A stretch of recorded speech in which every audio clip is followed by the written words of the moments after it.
भाई, ये नदी के बर्फ को तोड़ो, तभी गांव वाले कुछ काम कर पाएंगे, नहीं तो सब बिना पानी के मर जाएंगे।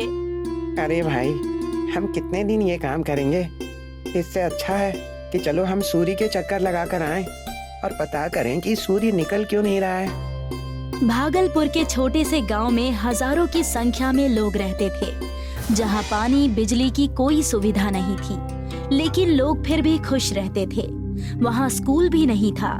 बच्चे नदी पार करके दूसरे गांव पढ़ने जाया करते थे। बच्चों को स्कूल जाने में बहुत परेशानी होती थी, लेकिन फिर भी वो स्कूल जाया करते थे।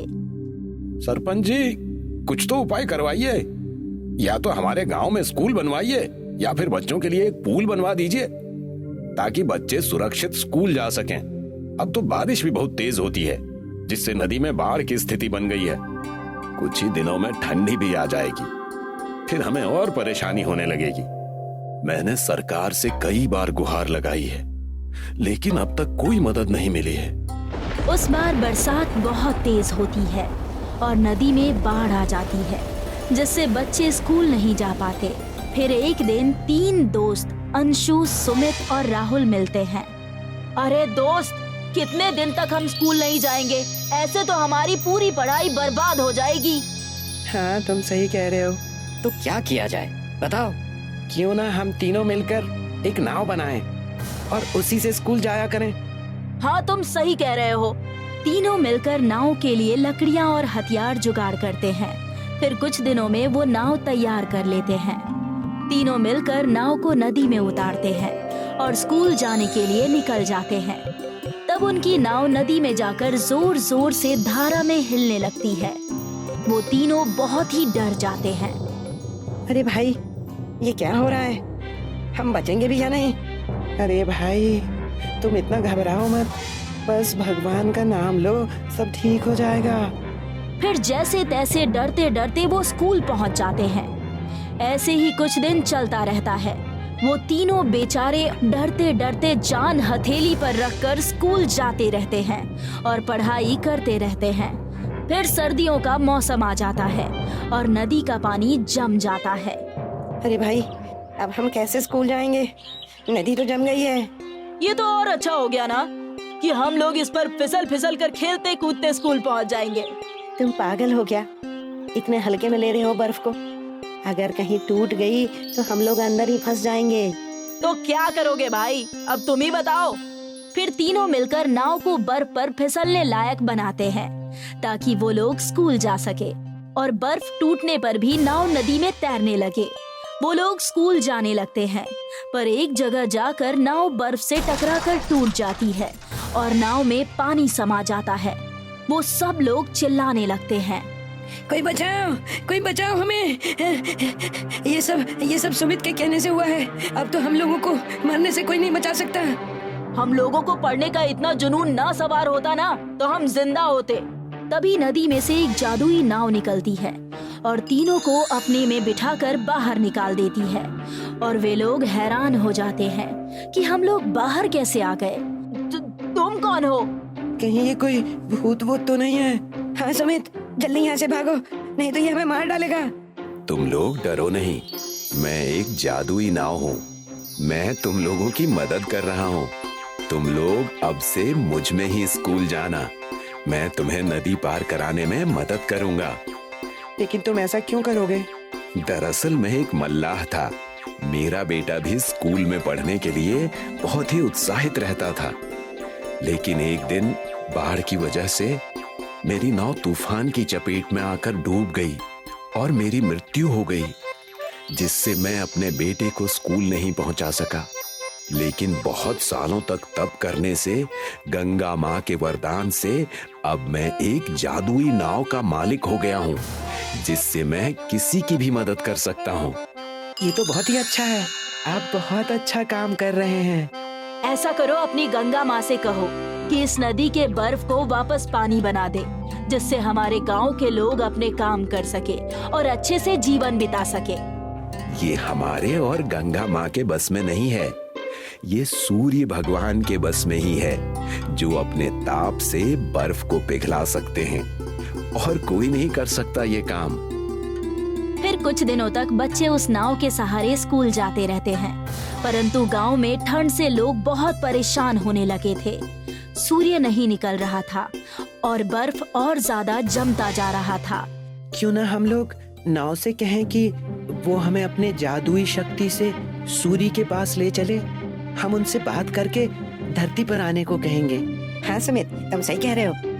तीनों दोस्त नाव को अपनी बात बताते हैं और नाव भी सूर्य के पास जाने और उनका चक्कर लगाने के लिए तैयार हो जाता है। फिर अगले ही दिन, जादुई नाव, तुम हमें सूर्य के पास लेकर चलो, जहां हम सूर्य का चक्कर लगाएंगे, जैसे हनुमान जी ने किया था। ठीक है, बैठ जाओ, हम ले चलते हैं। तीनों नाव में बैठ जाते हैं और नाव उड़ जाती है और सूरज की तरफ चलने लगती है। जैसे जैसे वो सूरज के पास जाते हैं, उन लोगों को तेज ताप लगने लगता है। वो जादुई नाव के सहारे से खुद का बचाव करते करते सूर्य के पास पहुंचते हैं और चारों तरफ घूम घूम कर उनका चक्कर लगाकर देखते हैं कि वहाँ क्या परेशानी है। सूरज भगवान, आप हमारे समक्ष प्रकट हों और हमें बताएं कि आप धरती पर क्यों नहीं उग रहे हैं। वहाँ लोग आपके बिना मरने की कगार पर आ गए हैं। इतना बोलते ही वहाँ सूर्य भगवान प्रकट होते हैं और उन तीनों से कहते हैं, बालक, धरती पर लोग बहुत ही प्रकृति विनाशक कार्य कर रहे हैं, जिससे मेरी क्षति हो रही है। इसलिए मैं थोड़ी सी शक्ति बचा रहा हूं अपनी, जिससे लोगों को मेरी कमी महसूस हो और लोग कुछ सीखें। किस प्रकार के विनाशकारी भगवान? लोग वनों को काटते हैं और नए नए उद्योगों से जो विषैली गैस अधिक मात्रा में निकलती है, वो मुझे क्षति पहुंचा रही है। ओजोन लेयर भी खत्म हो रहा है, जिससे मानव के विनाश के दिन नजदीक आ रहे हैं। भगवान, आप ऐसा मत कीजिए। हम लोग जाकर मानव जाति को इसके लिए जागरूक करेंगे, लेकिन कृपया करके आप धरती लोक पर अपना प्रकाश बनाए रखिए। ठीक है बालक, तुम लोग अपनी बातों पर काम करो, मैं अपना काम करता हूँ। वो लोग सूर्य का चक्कर लगाकर वापस धरती पर आ जाते हैं और अगले दिन से सूर्य निकलने लगता है। लोग अपनी दिनचर्या अच्छे से जीने लगते हैं और ये तीनों मिलकर लोगों को स्कूलों के माध्यम से जागरूक करने लगते हैं, जिससे ओजोन लेयर जल्दी खत्म ना हो और सूर्य को क्षति ना पहुँचे और मानव जाति सुरक्षित रहे। हमें इस कहानी से सीख मिलती है कि हमें कोई भी काम सिर्फ स्वयं के लाभ के लिए नहीं करना चाहिए, बल्कि दूसरों की क्षति का भी ध्यान रखना चाहिए, क्योंकि हम लोग एक दूसरे से मिलकर ही बने हैं। ये कहानी है माधव नगर के राघव की। राघव ठंडियों में चादर बेचने का काम किया करता था। राघव की चादर ठंडियों में ही बिका करते और बाकी के महीने राघव को व्यापार में घाटा हुआ करता था। जब जब गर्मियों का मौसम आता है, हमेशा मुझे ऐसी ही तकलीफें होती हैं। ना कोई चादर बिकती है, ना कोई सामान। तो पिताजी, आपको बेचने ही क्यों है? मेरे साथ घर पर वक्त गुजारा कीजिए ना। अगर मैं तुम्हारे साथ घर में वक्त गुजारूंगा तो हमारे घर खाना कैसे बनेगा बेटा? राघव सोचते हुए अपने घर से गांव की तरफ चला जाता है और वहां जाकर देखता है कि हे भगवान, इतनी गर्मी है। गर्मी का महीना आने को अभी 15 दिन और है, उससे पहले ही इतनी गर्मी, पता नहीं आगे क्या होगा। तभी एक महिला वहाँ पर मटका लेकर आती है और कहती है, अब क्या बताऊं राघव भैया, पूरे गांव में पानी भी नहीं है और हमें पास के गांव ने भी पानी देने से मना कर दिया है। गर्मी बढ़ते ही जा रही है, खेत सारे बंजर पड़े हैं। कहीं ऐसा ना हो कि कोई प्यास से अपने प्राण ही त्याग दे। सच कहा राघव भैया आपने, कुछ ना कुछ तो गांव की सुरक्षा के लिए सोचना ही होगा। और तो और हमारे गांव के पशु भी पानी के बिना प्यासे रह रहे हैं।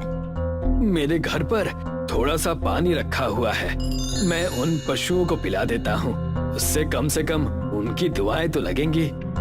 राघव घर जाकर अपने घर से एक बाल्टी पानी लेकर गांव के कुछ प्यासे पशुओं को पिलाता है, जिसे देख राघव की बेटी रम्या उससे कहती है, काश पिताजी, हमारे गांव में भी पानी होता। पानी नहीं, काश हमारे गांव में बर्फ होता। मैं तो बर्फ से ही सारा काम करती। लेकिन ऐसा कहाँ संभव है, ये मुमकिन नहीं है बेटा। पिताजी, एक बार आपने ही कहा था कि अगर कुछ ठान लो तो सब कुछ मुमकिन हो जाता है। रम्या की बात सुनकर राघव अपने गांव से बाहर चला जाता है और वहां जाकर देखता है कि उस गांव का सरपंच पानी बेच रहा है। आओ आओ ले लो, ठंडा ठंडा पानी खरीद लो, इस बेहाल गर्मी में अपनी प्यास बुझाओ, आ जाओ आ जाओ। अरे सरपंच साहब, आप बड़ा अच्छा काम कर रहे हैं, लेकिन आपके पास पानी कहाँ से आ रहा है? तुम आम खाओ ना, गुठलियाँ क्यों गिन रहे हो? अब मुझे भी 2 ठंडे बोतल पानी दे दीजिए, मेरी बच्ची इस चीज से बड़ी खुश होगी। राघव सरपंच के यहाँ से पानी लेकर अपने घर जाता है और सब बड़े चाव से पानी पीते हैं। तब उनके घर उनके गांव की महिला आकर कहती है, क्या बात है, सब ठंडा ठंडा पानी पी रहे हैं। देख लो क्या जमाना आ गया है, घर में शरबत पिया करते थे, अब पानी पी रहे हैं। इतनी गर्मी के हाहाकार में भी पता नहीं सरपंच जी कहाँ से ठंडे पानी बेच रहे हैं। उन्हें पानी बेचते देख मेरा तो जी ही घबरा रहा है। ये बात मेरे भी मन में आई, लेकिन वो भलाई का काम कर रहे हैं ना। अगर भलाई का काम है तो रुपये क्यों ले रहे हैं? वो कहते हैं ना, घोड़ा अगर घास से दोस्ती करेगा तो खाएगा क्या। और आज तो मैं भी उनके पास नौकरी मांगने जा रहा हूँ, घर में कुछ तो आना जाएगा। राघव सरपंच के पास नौकरी मांगने चला जाता है। उस वक्त सरपंच और उसकी पत्नी घर के आंगन में खड़े होकर बातें कर रहे थे। सुन रही हो ना भाग्यवान, कुछ दिन और गांव वालों को लूटकर हम माला माल हो जाएंगे। मैं तो सोच भी नहीं सकती कि उस बकरी के श्राप की वजह से हमें इतना मुनाफा हो रहा है। जब तक उस बकरी को तुम उस बर्फ की खदान में रखोगी, तब तक हमें ऐसे ही बर्फ मिलता रहेगा। घर के पास खड़ा राघव सारी बातें सुनकर दंग रह गया। मैंने सरपंच जी को भगवान का रूप समझा था, लेकिन ये तो पूरे के पूरे दानव निकले। मुझे ये सारा माजरा समझना पड़ेगा, आखिर ये बर्फ की खदान है क्या? अगले दिन की सुबह होते ही राघव सरपंच जी का पीछा करने लगा और देखा कि सरपंच एक जंगल से होता हुआ एक बड़ी सी गुफा की तरफ जा रहा है, जहाँ से बकरी के मिमियाने की आवाज आ रही है। ये बकरी की आवाज कैसी? कहीं ये वही बकरी तो नहीं जिसके बारे में सरपंच और सरपंचाइन बात कर रहे थे? सरपंच बर्फ की खदान में जा चुका था। राघव भी उनका पीछा करते हुए अंदर चला गया और वहाँ जाकर देखा तो बकरी ठंड की वजह से बुरी तरह से कांप रही थी।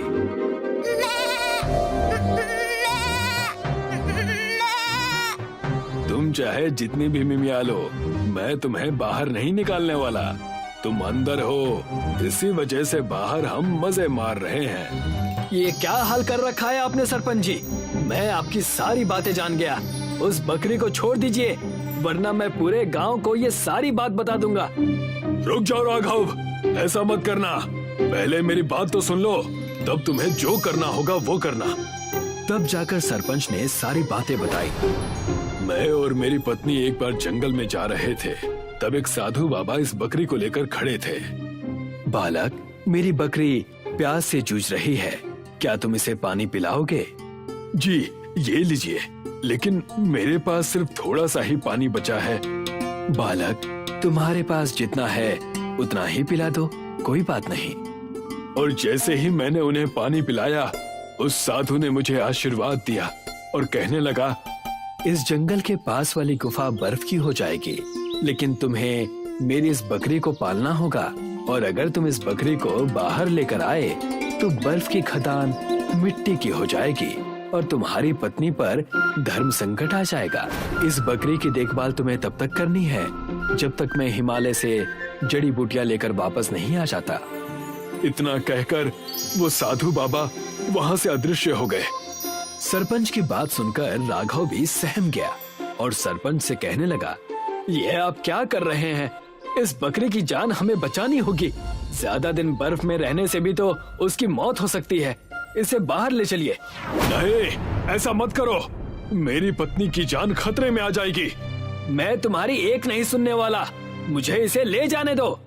राघव सरपंच को धक्का देकर उस बकरी को बाहर लेकर चला गया। जैसे ही राघव बाहर गया, पूरी बर्फ की खदान मिट्टी की हो गई। ठंड के कारण बकरी कांप रही थी।